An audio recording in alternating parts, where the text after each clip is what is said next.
Tximistarrin Igeldon lehenengo zita. Itsaso handia dago 8-10 metroko olatuak, baina mendebaldeko haizeak denan arrastu du, eta ihesbiderik ez diote ikusten olatuari. Telefono dei batzu egin eta Zumaialdean bigarren saiakera, Planeixan. Hor ere, arriskua besterik ez dute ikusten surflariek. Karramarro da azken aukera, Getaria eta Zarautza artean.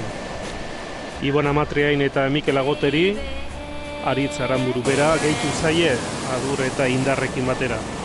Ez dira bakarrak. Olatuak ez dira erraldoiak, baina merezi du bustitzeak eta merezi du nonbait Getariatik Karramarrora arteko igerialdiak eta ondorengo itzulera luzeak. Bai, guztua, pare bat desente politak hartu ditut, eta, bueno, egun hauetan, pare bat hartu ezkeo politak, bainua libratzea. Hemen kanpoz konparatuta, zeuden handiak, igual 3 metro, igual 4 metro, baina pizkat babestuta zeon eta kondizioak hoberenak ziten hemen. Betidan ikan, surfagarea asko gustatu izan zait. Negu partian agien bada, jabaien daute ganean ez bai. Horatu bekartzeko aukera esate dugu, saundiak eta egia oso guzteko ditut.